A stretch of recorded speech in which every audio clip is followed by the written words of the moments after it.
Hi guys, I'm looking at an ABUS XP2 which is strapped up in the vise in front of me. The ABUS XP2 is a 6-pin dimple with an extra security feature. You can see it on the key here. It's a spring-loaded interactive element on the key which corresponds to a spring-loaded interactive pin which is sitting just up here right at the back of the core, just behind pin number 6. We're going to try and pick this open today. We're going to go through the normal dimple pins and then work on the interactive at the end. It's a particularly difficult lock. It's been causing me all sorts of grief for the last month or so, but really for the last week. We're going to whiz in. You get the impression that nothing is binding. That's because pin number 5, sorry, is a pin-in-pin and very difficult to work. There we go. What you have to do, of course, for pin number 5 is to set the outside pin. Oh, I didn't do it. It's to set the outside pin, and of course when you press down on the key pin at the beginning, it's the inside pin which is reacting. So it feels like it's not binding, but it is. Now we're going to play pin number 1.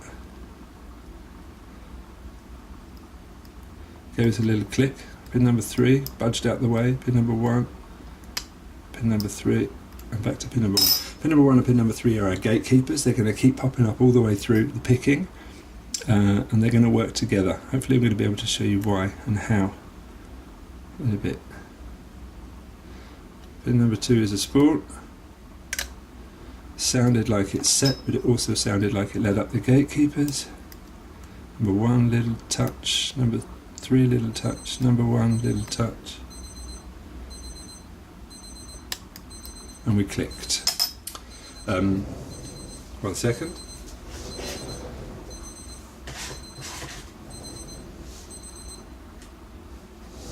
Sorry about that.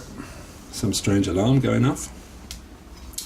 So we're back in. I think we set pin number 2. Yep. And we've got our gatekeepers going. Let's go in now. We're on pin number 4. Pin number 4 is also a spool. Counter rotation. I think we set it, but we led up our gatekeepers, of course. You can hear that distinctive sound when the pins spring up. Pin number 1 nudged out the way. Pin number 3 is binding. Nudged out the way. Pin number 1, little click. Pin number 3, little touch, and we get our false set back.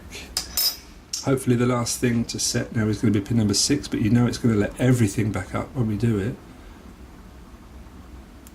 So pin number 6, missed it. Counter rotation, we set it, everything sprang up. We've got to go back to pin number 5. Trying to avoid going back to pin number 5.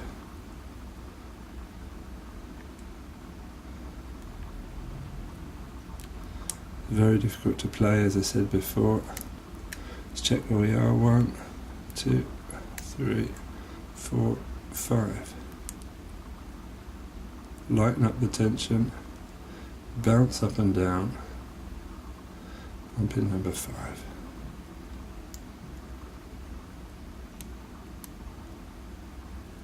There we go. I think we set that. Let's check our gatekeepers. Number 1 is okay. Number 3 is binding.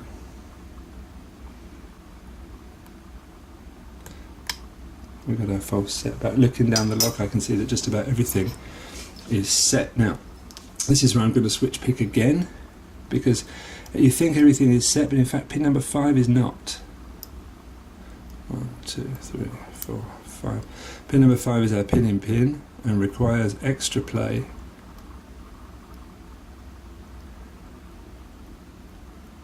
Before we are going to be able to open our lock.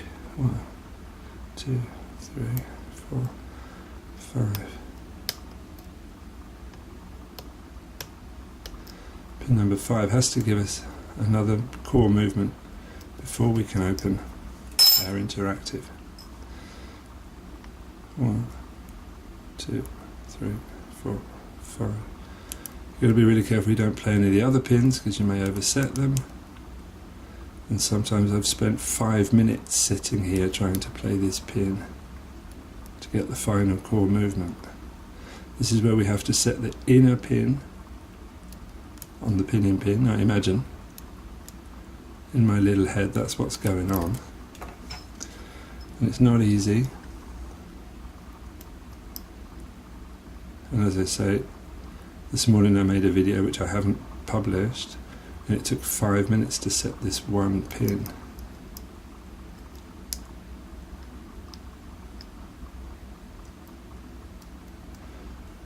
You know what it is, you know where it is, and you know what it needs doing, but it just won't set.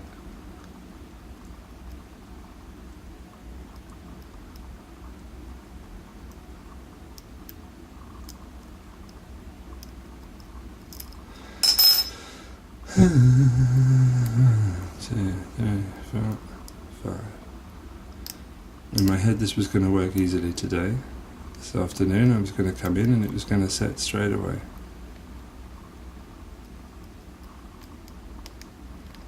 It's not working according to plan.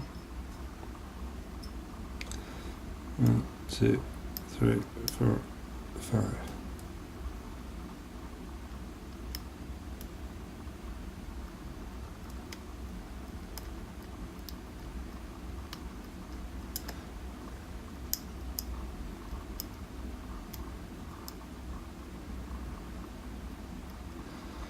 Well, let's try a slightly deeper flag.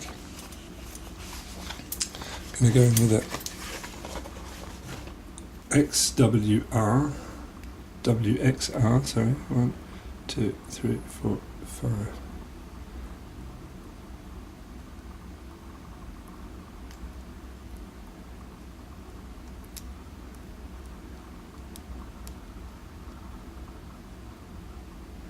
Even this is not getting down deep enough.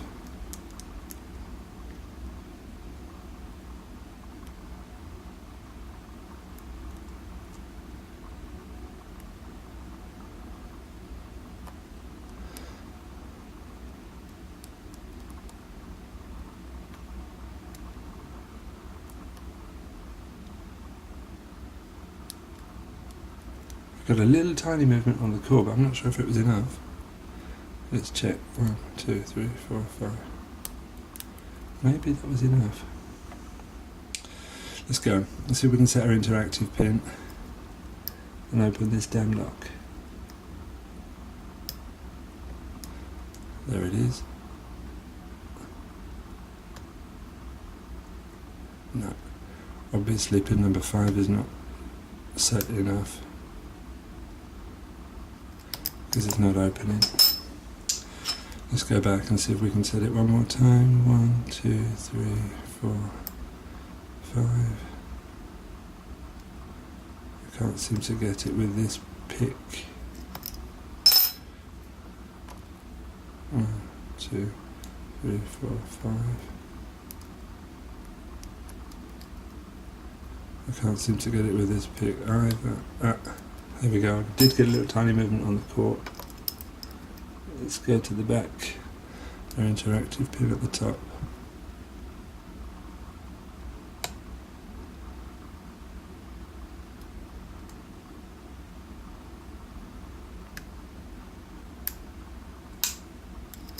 It's clicking, but the lock isn't opening because pin number 5 is not correctly set.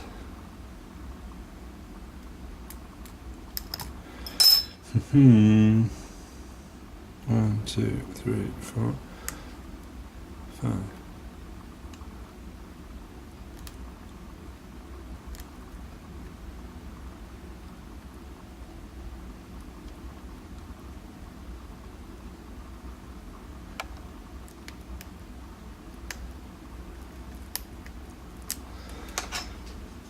I was hoping that the video I made this morning would actually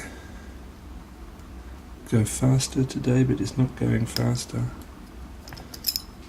We do have the last touch, and we do have the interactive pin to play now, and now the lock is open. Okay. Wow. Okay, well I'm quite happy with that. Let's get her gutted and see what's going on. Just before I gut the lock, I'd like to give a quick shout out to my friend Diamond Keyser from the UK Lock Sport Forum. Sorry, just add a picture here, because he has made me this wonderful roll with all my picks in. This is where I've been getting the picks from while I'm picking this lock. I've got my honest dongs in the middle. I've got my spooks over here on the left hand side. Here's an elongated spooks that I've made for a project. I bought a spooks pick and refined it to make it very long. Hopefully I'll be getting a video up on that soon. Over on this side I've got modified Gosos, and I've got some Talon's homemade picks in the middle here. Wonderful case roll from Mr. Diamond Keyser. Thank you very much, that man. Going to be using that for a long time. So now we're going to look at the interesting stuff, which is our lock of the day. I'm going to try and get this little thing open up. We're going to use a shim.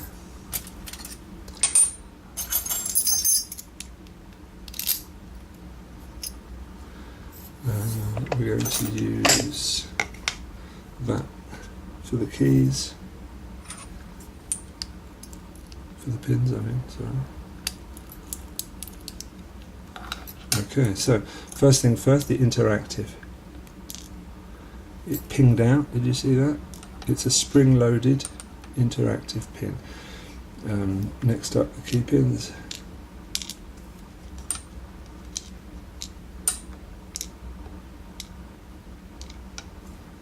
Okay, 1 second. Get the tweezers. It was the short one which was on 2 and the long one which was on 3. You can just take a quick minute or so to appreciate these ABUS key pins. They're all either serrated or T-pinned, or both, making oversetting hell. But of course I knew the lock quite well, so there was no way I was going to be oversetting it. I did use a shim, didn't I? Maybe not. Okay, pin number 1, a barrel. Pin number 2, a long thin spool. Pin number 3 is another barrel. Now that's why they were working together in conjunction, and they kept springing out of place very quickly because they're barrel pins. Pin number 5 was our problem child, is the pinning pin. And pin number 6 is another long ABUS spool. Now I've picked quite a few ABUS dimples recently with these spools in them, and they always seem to be upside down. Foxy suggested that it was factory random placement, and that they kind of put them in upside down, because if the spool is turned around the other way with the T-pin end touching the key pin, it makes things so much more difficult. But they never are, they're always round the easy way. It's good for us. This was our interactive pin, sorry. This was our interactive pin. You can see it's got a little spring and it's got the 2 elements, and basically what you have to do is compress it together for the lock to turn. If you want a scientific explanation of how it works, I suggest you watch Talon Pick's video on the CISA AP3. Let's just have a quick look at this barrel pin that was in position 1 and 3 that was causing me all kinds of problems. They were our gatekeepers that kept jumping, and this of course is our pin in pin. Just to try and make it a bit clear why that pin in pin was causing us so many problems. It's in position number 5, and you can see that it's quite low down, so you actually need to get some real rotation on your pick to get it set to the right place, and it's being so far back in the lock with the pin in pin actually makes it quite tricky. So thanks for watching this video, guys. It's been quite a long one, but at least I managed to get the lock open. Speak soon.